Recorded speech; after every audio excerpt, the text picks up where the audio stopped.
Bismillah, Assalamualaikum warahmatullahi wabarakatuh.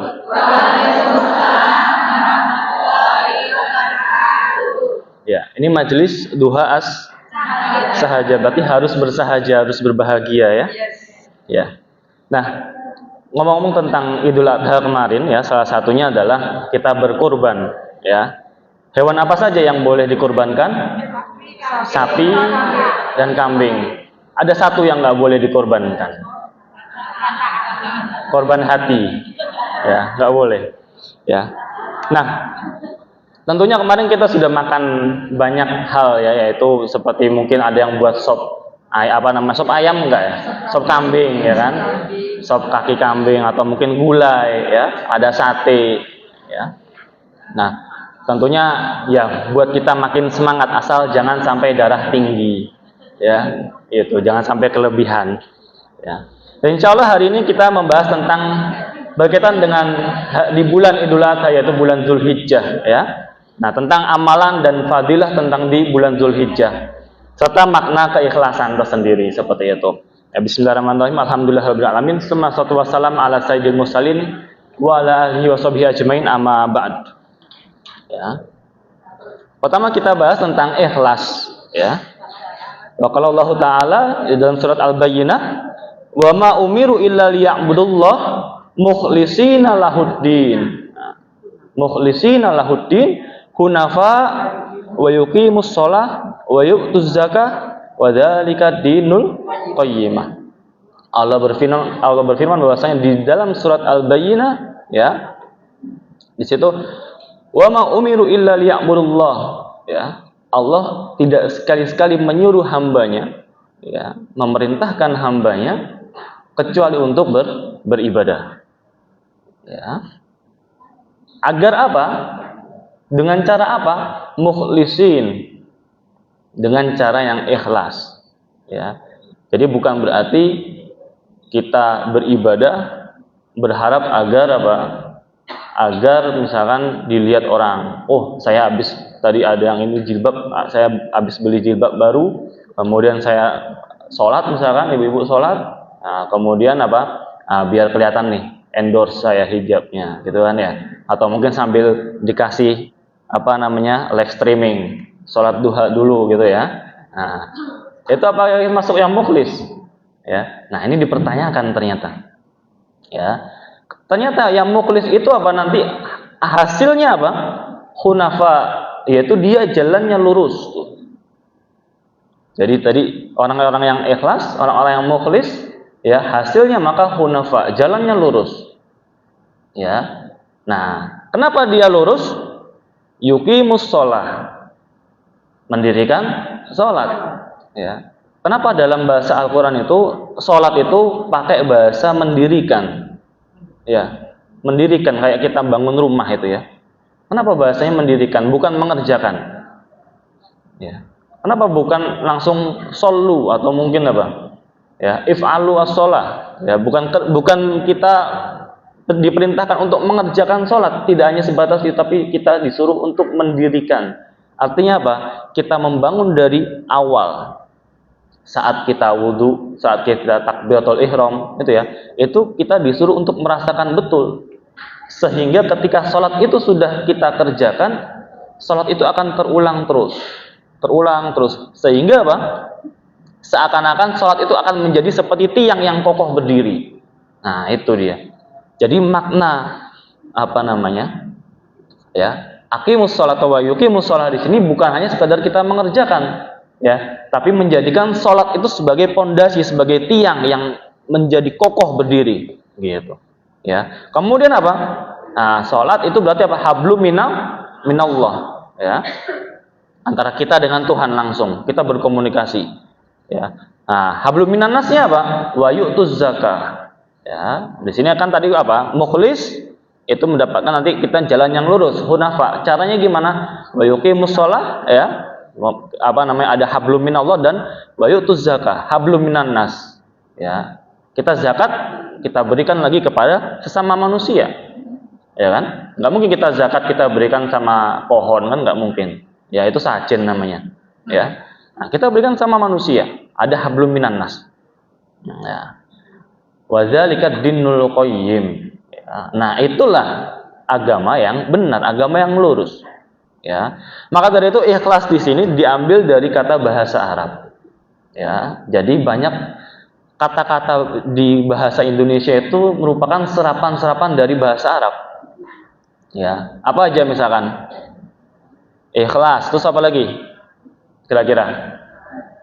Apa? Sabar. Kursi, ya. Itu juga dari bahasa Arab. Majlis, ya. Banyak, ya. Satunya ikhlas. Ikhlas diambil dari kata bahasa Arab yaitu akhlaso, ya. Apa itu akhlaso? Ibarat kata gini. Jadi ini air ya, air putih. Misalkan saya isikan sirup misalkan. Ya, misalkan gelas kemudian saya isikan sirup. Ya, jadi belum ada air putihnya nih. Saya isikan sirup sedikit misalkan segini gitu ya. Nah, akhlaso itu seperti apa? Seperti misalkan gelas tadi yang diisikan sirup, ya, sedikit sirup, ya, itu diisi terus sama air putih, air bening. Terus sampai apa? Yang pertama tadi sirupnya warna merah kental menjadi warna merah, ya kan? Kemudian menjadi warna merah muda, kemudian memudar, kemudian akhirnya apa? Bening. Nah, itu ikhlas itu seperti itu. Jadi dia berusaha untuk apa? Membersihkan sesuatu yang kotor. Ya, membersihkan diri. Ya. Jadi ibarat kata tadi ya ini gelas ini kita, diri kita, merah itu apa? Sirup merah itu apa? Misalkan sesuatu yang kotor ya, maksiat dan lain-lain. Nah, ikhlas itu membersihkan itu. Jadi ketika kita semakin diisi semakin bening tuh. Ya. Nah, maka dari itu dalam bahasa Arab itu disebut dengan akhlaso, yaitu apa? Berusaha untuk membersihkan kotoran. Ya. Nah, kemudian pelakunya adalah mukhlisun. Ya, mukhlis. Ya. Maka kalau ada bapak-bapak ya atau mungkin siapa yang namanya mukhlis, nah berarti dia harus ikhlas itu. Ya. Tapi bukan berarti kok dipinjami utang kok ikhlas terus gitu ya. Nah, gitu. Saya ingat mukhlis itu kalau mungkin ibu-ibu pernah dulu zaman dulu ada namanya sinetron komedi itu Abdel dan Temon. Nah, itu satpamnya namanya mukhlis. Dipinjemi utang terus sama namanya Temon ya. Nah, karena dia orang yang ikhlas, dipinjemi terus. Nah, itu ya. Nah, itu mukhlis itu orang-orang yang apa? Orang-orang yang dia tadi berusaha untuk apa? Membersihkan diri. Sehingga ya, saat dia ibadah, efeknya nanti ke ibadah salah satunya. Ya, itu motivasinya hanya Allah. Nah, motivasinya hanya Allah, ya. Jadi itu efeknya. Kemudian apa? Kemudian setelah dia jadi orang yang mukhlis, kemudian dia diangkat lagi menjadi orang yang mukhlas. Ya, mukhlas ini sudah benar-benar bergabungnya iman dan ihsan. Ya, iman itu keyakinan, ihsan itu adalah perangai diri atau sikap kita. Ya. Jadi ketika iman dan ihsan bergabung, ya, itu jadi mukhlas, bukan jadi mukhlis lagi. Ya, gitu. Nah, ini tingkatan-tingkatan seperti ini ya. Ini kenapa bisa terjadi? Karena adanya ibadah dan muamalah kita. Ya. Jadi bukan orang itu sudah jadi orang ikhlas atau orang yang sudah tingkatannya paling tinggi, enggak. Tapi gimana kita bisa lihat dari ibadah dan muamalah kita? Ya. Orang itu ibadahnya misalkan rajin, ya. Tapi kok muamalahnya kok buruk ya, suka ngecibir ya, gibahin orang gitu ya. Nah, tukang sayur lewat biasanya itu ngumpul itu. Oh iya itu ibu itu ini. Ah iya loh, tetangga saya juga sana itu ya. Nah, jadi jangan cuma hanya sebatas ibadahnya oke gitu ya. Tapi diimbangi juga dengan muamalah. Ya. Nah, ini tadi ada akhlaso, mukhlisun dan mukhlasun. Ya. Nah, kemudian makna ikhlas sendiri ya, kalau dari Kamus Besar Bahasa Indonesia berarti yaitu adalah hati yang tulus dan jujur. Ya. Hati yang tulus dan jujur. Artinya dia tulus itu apa? Tulus itu ketika ia diberikan sesuatu ya ia nerima. Ya. Ketika ia diberikan cobaan enggak ngeluh. Ya, itu. Jadi tulus, ya. Kemudian ia jujur terhadap perasaan ia sendiri. Ya, ketika ia ibadah, ya maka harusnya apa? Ya hanya mengharapkan ridho Allah, bukan untuk ria. Kalau sudah ria berarti dia nggak jujur itu. Ya, nggak jujur. Ya. Nah, ikhlas itu adalah hati yang tulus dan jujur. Itu menurut Kamus Besar Bahasa Indonesia. Tapi kalau kita masuk ke dalam etimologi atau asal muasal kata, ya, ikhlas itu apa? Berasal dari kata bahasa tadi yang itu artinya menyucikan tadi ya. Sudah kita ilustrasikan ibarat gelas itu ya, yang kita isikan air ya, itu lama-lama menjadi bening. Ya. Mencucikan, memurnikan ya, dan membersihkan segala sesuatu dari penyakit atau kotoran. Ya. Gitu. Jadi ikhlas secara bahasa adalah ya, secara diambil dari kata bahasa Arab yaitu menyucikan ya, atau memurnikan ya, mensucikan atau memurnikan dan membersihkan segala sesuatu ya, kotoran maupun apa, penyakit ya. Maka dari itu ketika kita beribadah itu harusnya kita sedang mengosongkan tadi, mengisi air itu. Ketika kita sholat harusnya kita sedang isi air sehingga kotoran-kotorannya ya, penyakit-penyakit hati itu keluar semua. Harusnya kan seperti itu. Ya. Nah, kemudian Imam Al-Ghazali mengatakan bahwasanya ya, apa itu ikhlas? Menurut beliau ikhlas ini adalah ikhlas yang tingkatan tertinggi. Yaitu apa? Bahwasanya amalan-amalan kita, ibadah-ibadah kita itu dilakukan semata karena Allah Ta'ala. Sudah. Ya. Kalau misalkan kita ingin menjenguk misalkan saudara atau kawan di rumah sakit, ya, maka kita berharap sudah lillah. Ya. Jangan berharap karena dia kalau misalkan ini ngasih makanan, saya jenguklah dia, lumayan dapat jeruk gitu kan. Nah, jangan ya, gitu. Ikhlas sudah lillahi ta'ala. Ya. Jadi atau mungkin bahkan ditambahkan Imam Ghazali mengatakan bukan sebatas karena pahala atau dosa atau pahala atau surga, ya. Bukan hanya sebatas pahala atau surga. Artinya ini sudah tingkatan tertinggi dari ikhlas. Ya. Nah, itu yang dikatakan Imam Ghazali. Siapa itu Imam Ghazali? Beliau adalah ulama tasawuf, ya, ulama tasawuf. Jadi memang dalam kitab-kitab beliau juga ya, Ihya Ulumuddin, yaitu untuk penerangan kata-kata yang bentuknya seperti penyucian jiwa ya, atau mungkin membersihkan hati itu sangat tinggi sekali. Ya. Nah, kemudian tingkatan ikhlas sendiri ada 3, ibu-ibu. Ya, jadi tingkatan ikhlas ada 3. Dan sebagian besar kita ada di tingkatan yang paling rendah. Ya, termasuk saya pribadi. Ya, gitu. Ada yang paling rendah, yaitu tingkatan awam. Ya, awam. Jadi ikhlasnya orang-orang awam. Ikhlasnya orang-orang awam ini bersifat apa? Bersifat dia mengharapkan pahala atau surga, ya, pertama, dan takut akan siksa neraka. Sudah 2 itu. Jadi ikhlasnya orang-orang awam itu disebabkan karena ia mengharapkan pahala atau surga dan takut karena siksa api neraka. Ya, dan sebagian besar umat muslim pasti akan mengalami hal ini. Jadi ikhlasnya sebagai ikhlasnya orang awam. Ya. Gitu. Kenapa? Ya, kenapa orang awam ini ikhlasnya seperti itu? Ya, karena ya, manusia awamnya umumnya itu melihat sesuatu dengan panca indera. Ya, jadi orang termotivasi sesuatu dengan apa yang ia lihat, apa yang ia rasakan. Misalkan, saya ya, misalkan bekerja agar mendapatkan honor. Honornya nanti agar diberikan makan. Itu kan sesuatu yang bisa kita lihat ya, kita rasakan, gitu kan? Nah, umumnya manusia seperti itu. Saya beribadah agar mendapatkan pahala. Pahala nanti di akhirat ditukar dengan surga. Itu umumnya manusia seperti itu. Jadi sangat visible atau apa? Atau melihat apa yang ia pandangkan. Ya, gitu.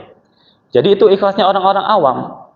Ya. Nah, ketika dia beribadah, saya sholat agar, nah pasti itu, ya kan? Agar apa? Agar dapat pahala. Ya. Nah, pahala nanti agar ia masuk surga, gitu. Atau mungkin kita berinfak agar ya pahalanya dikalikan ya 7 kali lipat. Ya, seperti itu. Jadi itu ikhlasnya orang-orang awam. Kemudian ada yang tingkatan selanjutnya adalah ikhlas khawas. Ya. Khawas.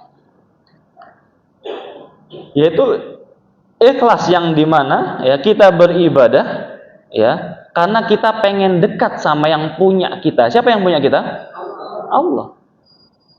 Kita beribadah karena kita pengen dekat, karena kita rindu. Ya. Ibarat kata misalkan seorang laki-laki atau suami ya memberikan bunga misalkan pada istrinya, gitu ya.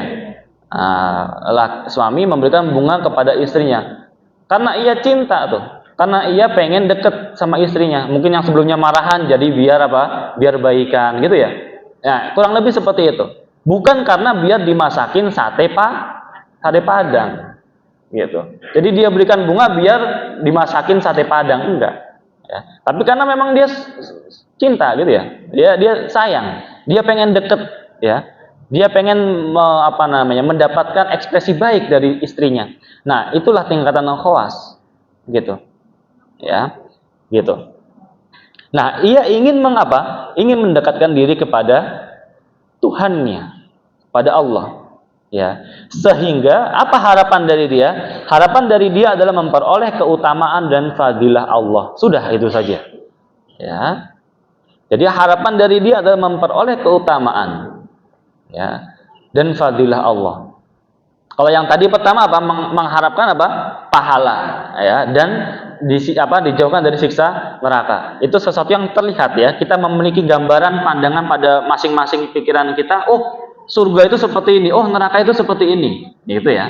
Tapi kalau yang khawas itu sudah tidak bisa terlihat oleh pandangan kita, gambaran kita tidak bisa tergambarkan tuh. Ya, kenapa? Karena yang kita harapkan itu adalah keutamaan ya dan fadilah atau ridho Allah. Ya, jadi kalau sudah Allah ridho apa saja, gitu ya. Kalau sudah dekat apa saja, ya. Wa qala ud'uni astajib lakum. Allah berfirman bahwasanya kalian itu tinggal ngomong ke saya, gitu ya. Itu Allah yang ngomong. Allah berfirman, oh, kamu tuh tinggal ngomong aja gitu loh.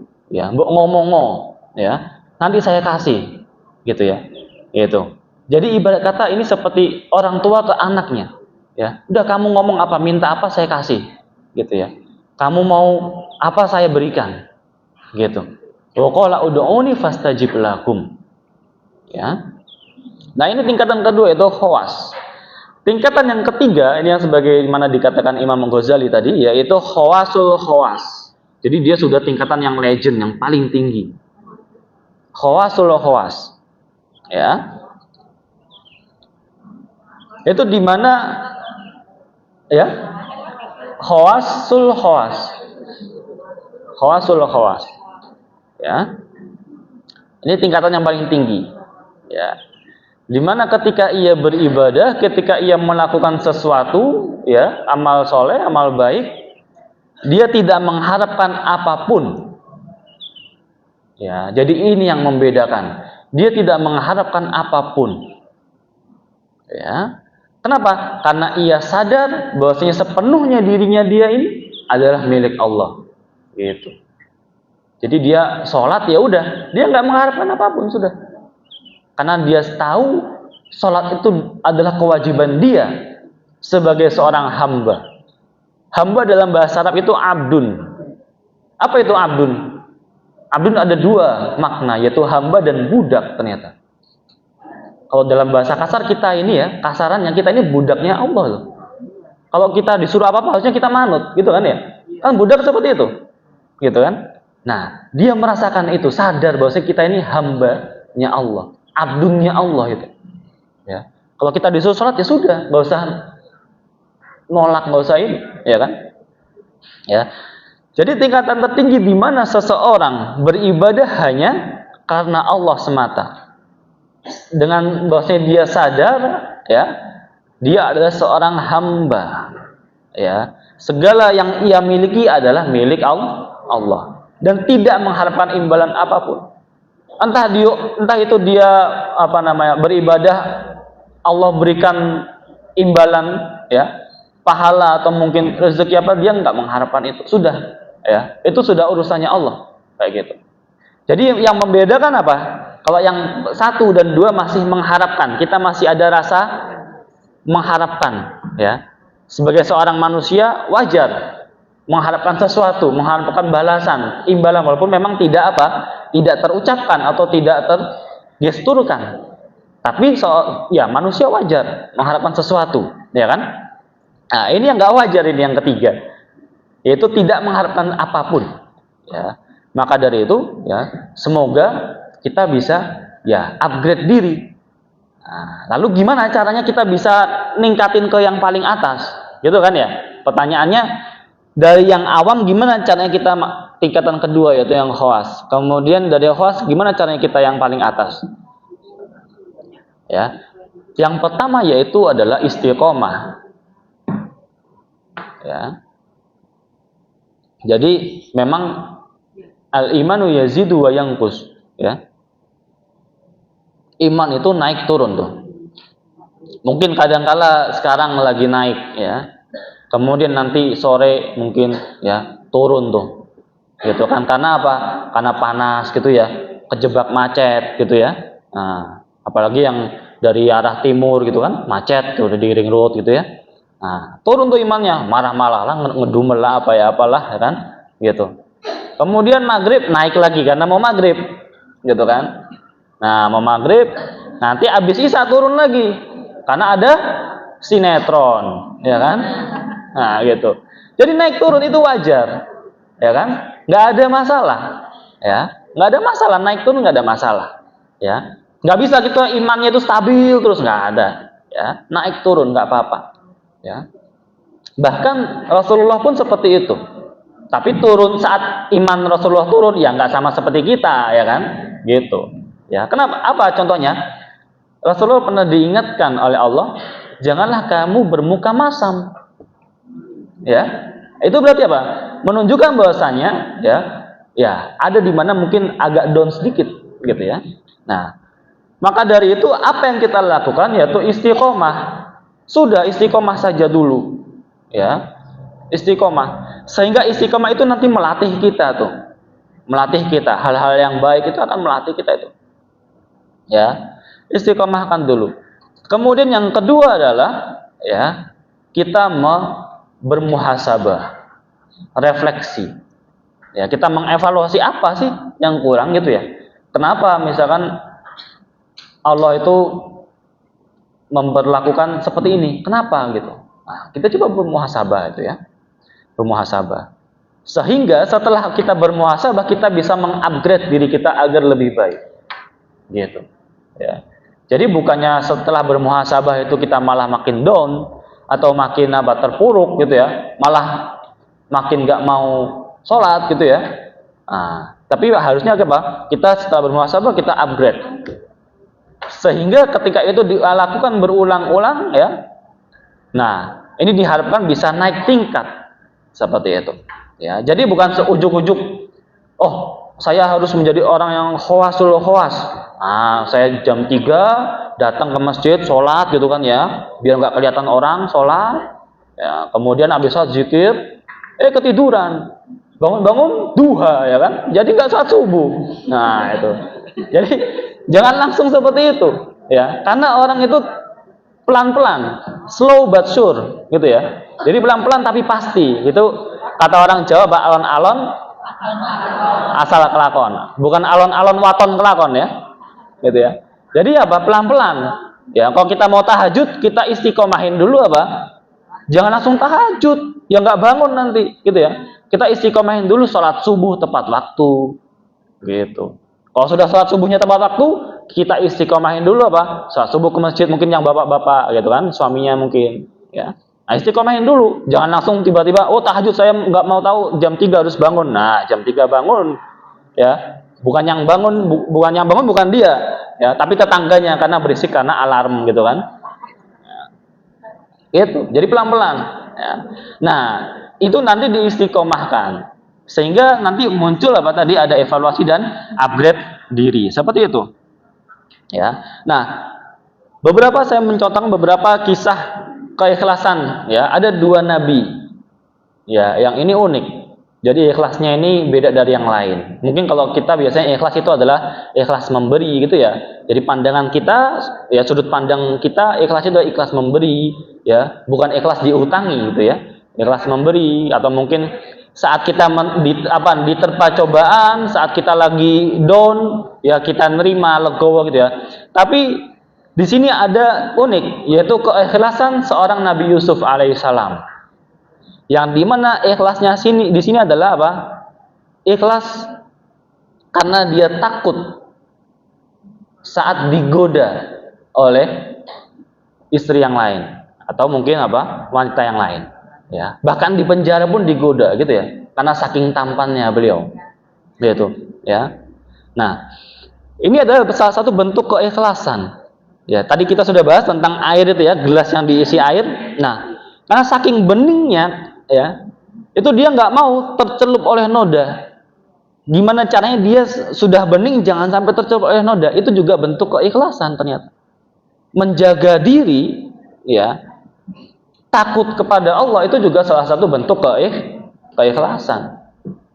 Ya, jadi bukan kita hanya apa, membersihkan saja, tapi kalau sudah bersih, ya, sudah baik, ya dijaga. Nah, ini dicontohkan oleh Nabi Yusuf alaihissalam.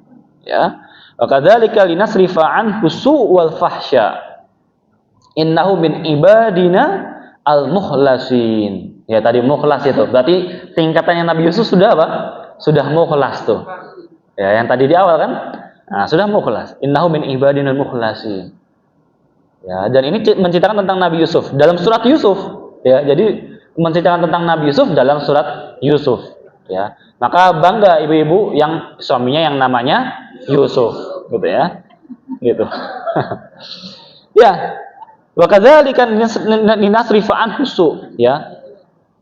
Dan kami telah membuat pergi atau menghilangkan asu. Su itu apa?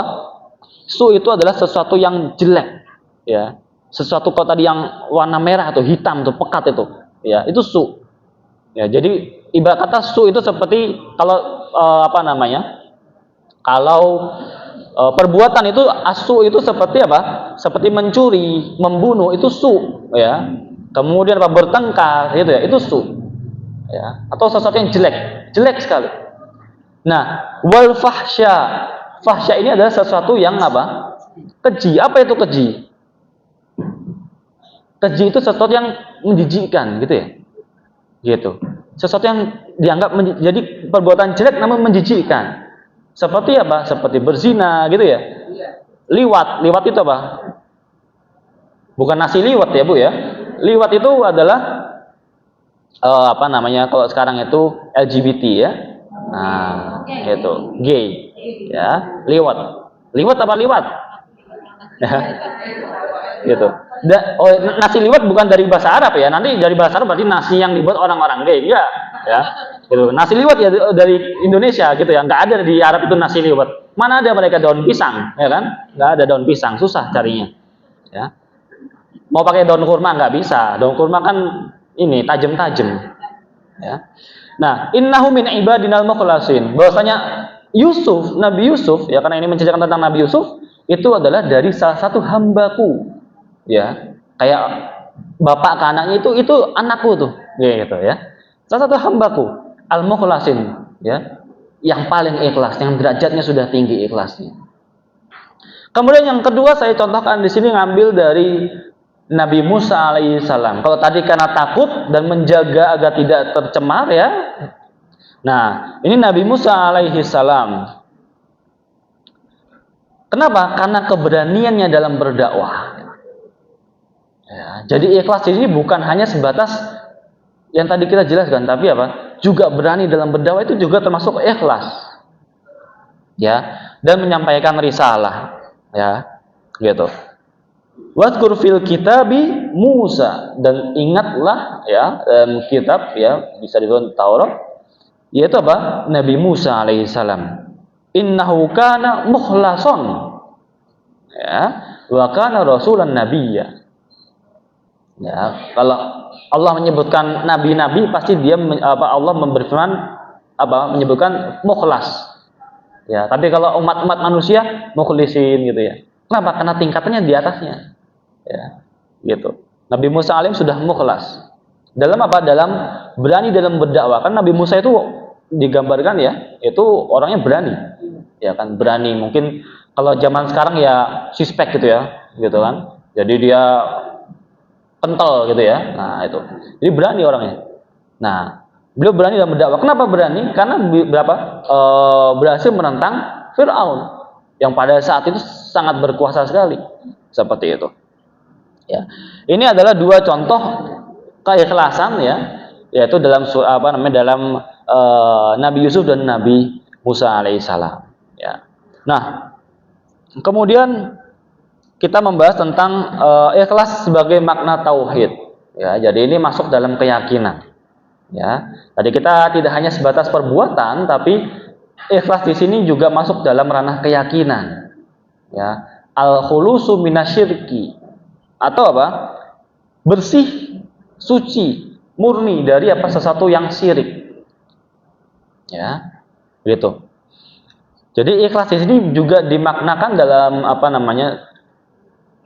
pendapat Ibnu Qayyim mengatakan bahwasanya ikhlas di sini juga artinya memurnikan Allah, yaitu mengesahkan Allah. Ya. Jadi menyingkirkan segala praktik atau mungkin pikiran ya. Nah, yang itu bahwasanya berkaitan dengan syirik gitu. Atau mungkin tahayul atau khurafat gitu ya. Nah, itu kita singkirkan. Itu salah satu dari makna ikhlas itu sendiri. Ya. Nah, maka dari itu ya, tadi sudah kita bahas tentang ikhlas ya. Nah, tentang ikhlas. Lalu untuk tema kedua, kita membahas tentang bulan Zulhijjah. Ya. Amalan bulan Zulhijjah. Ya, jadi amalan bulan Zulhijjah. Jadi bulan Zulhijjah ini adalah salah satu bulan yang spesial, gitu. Ya, jadi bukan hanya martabak yang spesial, tapi bulan Zulhijjah juga spesial. Ya. Dikatakan dalam hadis, ya, Rawahu Bukhari, ma min ayyamil amali sholih, ya, bahwasanya tidak ada, ma di sini artinya adalah menafikan atau tidak ada, ya. Jadi tidak ada amalan soleh, ya, fiha yang di dalamnya ahabba ilallah, ya, yang paling dicintai oleh Allah. Jadi tidak ada amalan soleh yang paling dicintai oleh Allah min hadhil ayyam, ya, dari hari-hari ini, ya. Ma min ayyamil soleh, ya, fiha habba ilallah min hadhil ayyam, dari hari-hari ini, yaitu hari apa? Hari 10 bulan Zulhijjah. Ya, 10 bulan Zulhijjah, yaitu ayyamul ashar. Bahwasanya di bulan Zulhijjah ini adalah amal yang paling dicintai oleh Allah. Gitu. Ya, yang paling dicintai oleh Allah, ya. Nah, kemudian itu Rasulullah bersabda, kemudian ditanya, qalu, ya, ya Rasulullah, sahabat bertanya, walal jihad fisabilillah, ya. Terus jihad masuk enggak kira-kira itu? Ya, apakah jihad itu termasuk atau tidak? Ya. Kemudian waqala Rasulullah sallallahu alaihi wasallam, walal jihad fisabilillah, ya. Bahkan jihad pun kalah tuh. Jihad fisabilillah pun kalah. Ya. Dengan amalan-amalan soleh di bulan Zulhijjah. Illa, kecuali rajulun kharaja bi nafsihi wa malihi, ya, kecuali laki-laki, seseorang laki-laki yang keluar, maksudnya untuk berperang, ya, dari rumah, ya, keluar untuk berperang, ya, dengan dirinya dan hartanya, ya, falam yarji' min dzalika syai'un, dan setelah berperang dia nggak kembali, artinya apa? Wafat ya, menjadi syuhada di medan perang, gitu ya, gitu, menjadi syuhada di medan perang, kecuali itu. Nah, artinya apa? Ini benar-benar utama sekali, tinggi sekali derajatnya pahala ini, ya kan? Karena saking dicintai oleh Allah, gitu ya. Nah, ini salah satu keutamaan dari bulan Zulhijjah, ya, bulan Zulhijjah. Sebenarnya banyak lagi keutamaan-keutamaan mungkin di bulan lainnya, tapi ini yang paling dicintai itu ini nih, yang paling spesial, paling mencolok tuh ini, gitu ya. Nah, kemudian apa? Selain itu, ada beberapa fadilah di bulan Zulhijjah. Salah satunya adalah dalam surat Al-Fajr, Allah bersumpah, ya, wal fajr walayalin ashar. Apa itu walayalin ashar? Dan malam yang ke-10 atau malam yang 10. Nah, itu malam yang apa? Ya kan? Nah, di sini Ibnu Abbas, ya, salah satu sahabat, menafsirkan bahwasanya malam 10 ini atau walayalin ashar ini adalah malam 10 bulan Zulhijjah. Ya. Jadi malam 10 bulan Zulhijjah, gitu. Kenapa ditafsirkan seperti itu? Karena di dalamnya ada apa? Siangnya ada apa? Ada Idul Adha. Ya, paginya sholat Idul Adha, siangnya boleh kambing, boleh sapi, boleh unta, gitu ya. Nah, malamnya nyate, gitu ya. Terus tidur, ya. Nggak jadi kita dapat amalannya, ya, gitu. Nah, itu tadi. Ya, malah jadi salah satu penafsir dari Ibnu Abbas rahimahullah, yaitu apa? Menafsirkan bahwasanya walayalin asyr ini adalah malam 10 bulan Zulhijjah. Ya. Kemudian yang kedua apa? Di sini wazkurusmallah fi ayyamin ma'lumat, ya. Ayyam ma'lumat atau hari-hari tertentu. Ya. Nah, beliau juga menafsirkan hari-hari tertentu ini, dia itu apa? Hari-hari tertentu di bulan Zulhijjah. Ibnu Abbas, ya, menafsirkan hari-hari tertentu, ayyamul ma'lumat di sini adalah hari-hari tertentu di dalam bulan Zulhijjah. Ya. Nah, kenapa? Karena di dalamnya ada puncak ibadah haji, ya. Dalam bulan Zulhijjah ada ibadah haji. Puncaknya adalah Arafah. Ya, puncaknya Arafah, wukuf di Arafah. Maka dari itu orang-orang yang tidak melaksanakan ibadah haji disunahkan untuk berpuasa, gitu, ya. Jadi karena memang luar biasa sekali ya ibadah haji ini kan, ya, kalau kita manusiawi pasti akan merasakan lelah. Nah, karena di tanggal 8 Zulhijjah, ibu-ibu, ya, mungkin ada yang sudah berhaji mungkin, ya, di tanggal 8 Zulhijjah malam itu kita sudah disuruh berangkat menuju Arafah, dari hotel menuju Arafah, ya, tanggal 8 malam biasanya, tanggal 8 malam, ya. Nah, kemudian kita di situ berzikir, sholat, ya, itu sudah, ya, unlimited itu pahalanya, ngalir terus, ya kan. Ya.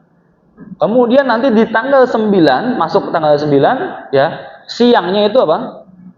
Itu ada wukuf, ya kan, sudah khutbah, ya, setelah zuhur itu khutbah, baru salat zuhur dan asar di jamaah. Gitu ya. Nah, itu kan lelah sekali, apalagi ya antum ibu-ibu jangan bayangkan padang Arafah itu seperti di Taman JIH. Ya. Nah, suhunya beda banget. Ya, luar biasa panasnya itu. Ya, gitu. Jadi pertama suhunya panas, ya kan. Kemudian bahkan waktu dulu itu air itu agak sulit. Air minum, ya, bukan air keran, ya. Air minum itu agak sulit. Karena memang terbatas jumlahnya kan. Nah, mungkin nggak tahu sekarang mungkin sudah diperbaiki mungkin, ya. Jadi seperti itu. Nah, maka dari itu untuk menghargai perjuangan mereka yang melaksanakan ibadah haji, kita disunahkan untuk berpuasa. Itu pertama. Ya, ada kaitannya dengan ibadah haji. Yang kedua, agar masa yang dikasih pahala orang-orang yang haji doang gitu ya. Ya, orang-orang awam gimana yang nggak bisa berhaji, ya? Masa nggak dapat pahala? Ya udah, kita puasa, gitu ya. Kalau sholat mainstream, ya kan, cuma beberapa doang. ya, beberapa waktu selesai. Tapi kalau puasa tiap waktu, gitu ya. Nah, maka dari itu kita disunahkan untuk berpuasa Arafah, ya. Nah, kemudian sebelumnya ada puasa tarwiyah. Nah, apa hukum puasa tarwiyah kira-kira? Ya. Jadi ada di antara 4 madhab, ya, 3 madhab yaitu Syafi'i, Maliki, dan Hanafi mengatakan puasa tarwiyah adalah puasa yang disunnahkan, walaupun memang hadisnya doif. Memang hadis landasannya doif, tetapi hadis doif bisa dijadikan dasar atau dalil untuk segala sesuatu yang berkaitan dengan keutamaan atau fadilah, itu bisa jadiin dalil. Jadi kalau misalkan ada sesuatu yang berkaitan dengan fadilah atau keutamaan, ya, atau adab misalkan, kok dalilnya kok hadisnya doif, itu boleh, ya, nggak ada masalah, ya, hadis doif, ya, karena tapi yang itu fadilah, ya, keutamaan saja, bukan untuk mencarikan sesuatu, bukan, ya. Jadi boleh. Maka dari itu 3 mazhab yaitu apa? Syafi'i, Maliki, dan Hanafi mengatakan itu boleh dan sunnah. Tapi yang ada yang berbeda yaitu Hambali mengatakan tidak ada puasa tarwiyah, ya, karena sebagian ulama mereka, ya, salah satunya ada Ibnu Qudamah mengatakan bahwasanya riwayat hadis doif tadi adalah riwayat palsu, gitu. Jadi sebenarnya perdebatan ini hanya tentang riwayat. Yang satu mengatakan riwayatnya doif, yang satu mengatakan ada riwayat palsu di situ. Nah, yang mengatakan riwayat doif, ya udah, mereka berpuasa. Yang mengatakan ada riwayat palsu, maka apa? Ya tidak ada puasa. Nah, itu mazhab Hambali mengatakan tidak ada puasa tarwiyah. Kenapa? Karena hadisnya ada riwayat palsu. Seperti itu. Ya, jadi ini perdebatan masa lampau, ya. Kita tidak perlu sampai situ, ya. Nah, kita kembali ke fadilah 10 Zulhijjah ini, ya. Nah, kemudian apa? Setelah itu ada hari tasyrik. Jadi salah satu fadilah Zulhijjah ada hari tasyrik, yang dimana kita dilarang puasa. Loh, kok bisa dilarang gitu, ya? Biasanya kan puasa kan kita disunahkan puasa, ini kok dilarang gitu, ya? Kita mau ibadah kok dilarang gitu, ya? Kenapa kira-kira? Iya, hari makan dan minum, ya. Ya, masa kita udah dapat daging sapi, daging apa, kambing gitu, ya, kita malah puasa, ya, nggak jadi nyate nanti, nggak jadi masak iga nanti, ya. Atau mungkin ada di sini ibu-ibu yang masak kemarin dapat wagyu mungkin? Nggak ada, ya. Siapa tahu ada kurban sapi impor, ya, dapat wagyu gitu, ya, gitu. Kenapa? Karena dikatakan dalam hadis ayyamut tasyrik atau ayyamut tasyariq, ya, ayyamu aklin wa syurbin. Nah, aklin wa syurbin. Tapi jangan lupa habis itu wa zikrullah. Nah, ini yang lupa biasanya, udah kenyang tidur udah, ya kan? Jadi kita disuruh makan, oke, disuruh minum, ya kan? Habis makan minum. Tapi habis itu apa? Zikir, ya, mengingat Allah tuh. Ya. Apa kira-kira yang kurang dari kita? Kita disuruh bermuhasabah. Ya, ini makanya ada 3 hari ayyamut tasyrik. Ya, kita disuruh berzikir. Jadi nggak cuma ingatnya itu resep masakan aja gitu, ya. Nah, itu kita suruh berzikir juga. Ya. Nah, orang-orang yang beribadah haji mereka ngapain? Lempar jumroh. Ya, 11, 12, 13 lempar jumroh dan di Mina zikir juga mereka di Mina. Sholat juga, ibadah juga, ya. Iya, ya, seperti itu. Nah, itu adalah tadi hari tasyrik, ya, dan salah satunya adalah, ya, di mana di tanggal 10 ini yaitu disempurnakannya agama Islam, ya. Al-yaum akmaltu lakum dinakum, ya, wa atmamtu alaikum ni'mati wa raditu lakumul Islam madinah. Bahwasanya, ya, ini dikatakan dalam tafsir Ibnu Jabir, ya, ini al-yaum ini ditafsirkan yaitu tanggal 10 atau mungkin di hari-hari Zulhijjah, gitu, ya, gitu. Jadi ini tafsir, ya, bukan ngarang atau mungkin nujum gitu, bukan, ya. Itu. Jadi ini adalah fadilah Zulhijjah. Kemudian apa saja amalannya? Ya, tadi kita sudah membahas tentang puasa Arafah, ya kan? Yang dimana apa sih pahalanya? Ya, ini kita sebagai ikhlasnya orang-orang awam ya, tentu mengharapkan pahala dan balasan tentunya. Ya, apa kira-kira? Allah menjanjikan apa? Ya, pada tanggal 9 Zulhijjah bagi orang yang berpuasa ya puasa Arafah, Allah menjanjikan untuk menghapuskan dosa. Bayangkan dihapus itu, ya. Nah, jadi nggak cuma pajak yang dihapus, ya, tapi dosa juga dihapus, ya. Allah menghapuskan dosa setahun lalu dan setahun yang akan datang. Nah, ini orang-orang yang pinter gini. Oh, saya puasa Arafah, kemudian nanti tanggal bulan depan saya coba mencuri atau korupsi, kan sudah dihapus pahalanya. Gitu. Bukan seperti itu, ya. Maksudnya menghapus dosa di sini adalah dosa-dosa kecil. Jadi bukan dosa besar. Dosa besar tidak akan terhapus kecuali ia bertaubat. Itu titik. Ya, jadi kalau misalkan ada keutamaan atau fadilah ya yang mengatakan bahwasanya misalkan Allah berfirman keutamaan dari ABC adalah dihapuskannya dosa misalkan, ya. Nah, itu yang dimaksudkan dihapuskannya dosa adalah dosa-dosa kecil saja. Ya, dosa-dosa kecil, ya. Gitu. Jadi bukan dosa-dosa besar. Adapun dosa besar maka harus dengan bertobat, ya. Gitu. Ya, harus dengan bertobat, tobatan nasuha tentunya, ya. Jadi harus dengan bertobat. Dosa kecil itu seperti apa? Kayak misalkan kita lagi naik mobil kemudian kita mau parkir. Nah, kita lagi parkir, kok nggak kelihatan itu ternyata pagar nutupi pagar orang, jalan orang, ya. Tentunya kita berdosa, kenapa? Karena kita zolim, gitu ya. Tapi kita nggak tahu.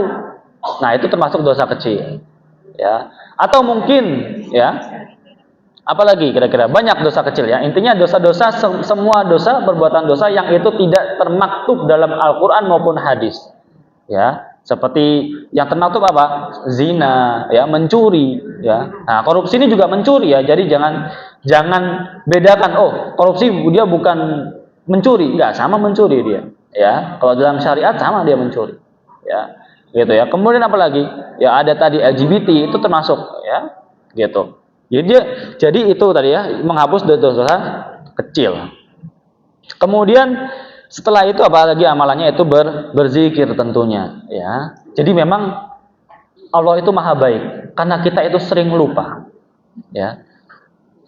Al-insan ya itu salah satu serapan katanya dari kata nisyan, yaitu makhluk yang dia bisa lupa tuh, ya, sering lupa, ceroboh dan lain-lain. Nah maka dari itu Allah memberikan waktu-waktu di mana kita sering salah satu fadilahnya atau mungkin awalnya itu dengan berzikir untuk mereminder, mengingatkan diri gitu ya. Kan gitu. Banyak misalkan amalan bulan Muharram pasti di sana ada zikir juga, ya kan? Amalan bulan misalkan bulan Syawal ada zikir lagi, gitu kan? Amalan bulan Rajab ada zikir lagi. Kenapa sih kita suruh zikir terus? Ya karena tadi, ya. Kita itu sering lupa, ya, sering ceroboh, sering lalai gitu ya. Maka kita diingatkan gitu, ya, ya, fa'aksiru fihinna, ya, maka ramaikanlah, ya, perbanyaklah di dalam bulan Zulhijjah minat tahlil wa takbir wa tahmid, ya, dari apa? Dari tahlil. Tahlil itu apa?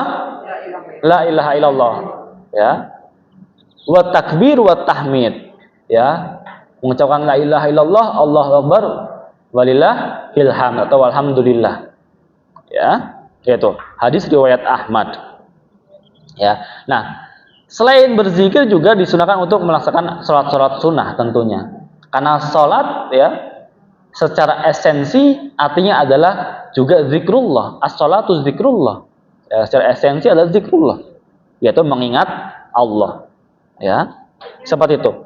Selain itu ada berkurban, ya, ini amalan yang paling utama yaitu berkurban, ya, tapi bukan kurban korban perasaan tentunya, ya. Nah, fasholli li rabbika wanhar, maka salatlah kalian, ya, untuk Tuhanmu dan berkurbanlah, Nah, ayat ini maksudnya adalah disyariatkannya umat Islam untuk sholat Idul Adha, kemudian dilanjutkan untuk hari raya Idul Adha, yaitu apa? Berkurban atau menyembelih hewan kurban. Ya, ini salah satu beberapa amalan-amalan untuk yang bisa kita lakukan di bulan Zulhijjah. Ya, puasa Arafah, tarawih sudah lewat. Ya, berkurban sudah lewat. Yang bisa kita lakukan apa? Ya, berzikir. Ya, kemudian sholat sunnah, atau mungkin kita bisa puasa Senin Kamis. Ya, itu kita bisa. Atau mungkin bisa kita puasa Daud. Ya, itu bisa. Ya, jadi kita bisa menggantikan. Kenapa? Karena amalan-amalan ini tadi itu istimewa, ya kan? Gitu.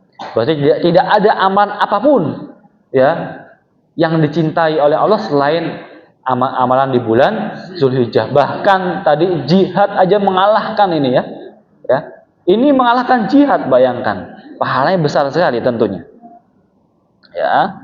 Nah, kemudian topik terakhir mungkin ya, biar nggak nanti habis ini kita sesi tanya jawab ya.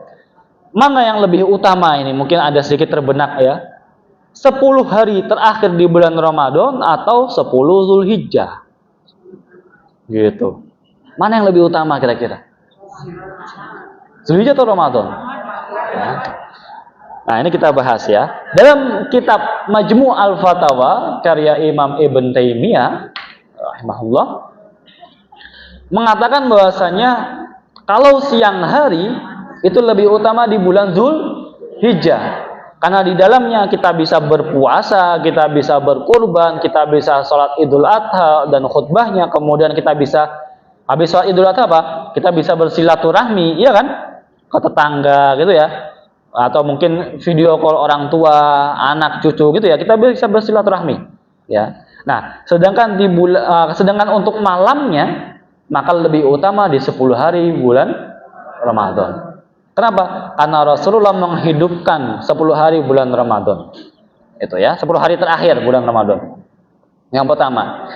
Yang kedua adalah ya, karena di dalamnya ada malam Lailatul Qadar. Ya, malam 1000 bulan. Ya, tapi bukan berarti bulannya ada 1000 gitu ya. Malam Lailatul Qadar, malam yang penuh ampunan, gitu ya. Nah, maka dari itu kita tidak bisa menyamakan antara Zulhijjah ya 10 hari bulan Zulhijjah dan 10 hari terakhir di bulan Ramadan, karena beda esensi, tujuannya pun beda, situasinya pun beda ya. Ramadan kita siangnya berpuasa ya. Nah, malamnya ada sholat tarawih ya kan, ada mungkin khatamul Quran ya, kemudian ada majelis nuzulul Quran dan lain-lain. Banyak kegiatan di bulan Ramadan, 10 hari terakhir bulan Ramadan malamnya. Nah, sedangkan untuk yang Zulhijjah ya, mungkin siangnya kita padat itu, ya, ada sholat Idul Adha, ada sembelihan itu ya. Nah, malamnya mungkin kita bisa digunakan untuk istirahat, ya, menikmati hasil rendang tadi atau mungkin satenya nyate gitu ya. Nah, itu salah satu tadi ya. Kenapa ini bisa berbeda seperti itu? Juga Ibnu Qayyim mengatakan ya bahwasanya di antara hari-hari bulan Zulhijjah ada 3 hari yang paling dicintai oleh Allah. Jadi di antara bulan Zulhijjah 1 bulan penuh ada 3 hari. Ya, yang pertama hari Arafah, ya. Kemudian ada hari penyembelihan, yaitu hari Idul Adha sendiri, ya. Kemudian ada hari Tarwiyah. Ya, gitu. Jadi ini ditambahkan oleh Ibnu Qayyim rahimahullah. Ya, nah ini salah satu beberapa diantaranya dari keutamaan dan amalan di bulan Zulhijjah. Allahumma lakal hamdu wa lakal syukru wa lakal ni'am. Allahumma sholli ala sayyidina Muhammad sallallahu alaihi sayyidina Muhammad. Ya Allah, ya Rabb, ampunilah dosa-dosa kami ya Allah. Ampunilah dosa-dosa kami ya Allah. Ampunilah dosa-dosa kami ya Allah. Dosa-dosa orang tua kami ya Allah. Dosa-dosa bapak ibu kami ya Allah. Ya Allah, berikanlah kami sesecah harapan-Mu ya Allah, untuk menggapai ridho-Mu ya Allah.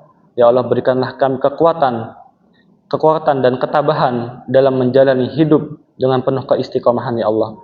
Ya Allah, ya Rabb, berikanlah jalan yang terbaik bagi kami ya Allah. Dekatkanlah kami, jauhkanlah dari segala mara bahaya. dari penyakit ya Allah, dan segala keburukan-keburukan dan godaan syaitan ya Allah. Ya Allah, ya Rabb, lindungilah kami ya Allah. Lindungilah kami. Lindungilah hati kecil kami ya Allah. Hati yang mudah goyah, hati yang mudah terjerumus ya Allah. Lindungilah kami dari segala godaan setan ya Allah. Ya Allah, ya Rabb, ampunilah dosa-dosa kami ya Allah. Allahumma ighfir lana dzunubana wa dzunuba walidaina warhamhuma kama rabbayana shighara. Rabbana hab lana min azwajina wa dzurriyyatina qurrata a'yun waj'alna lil muttaqina imama. Rabbana atina fid dunya hasanah wa fil akhirati hasanah wa qina adzabannar. Wassallallahu ala sayyidina nabiyil ummi wa ala ahli wa sahbihi ajmain.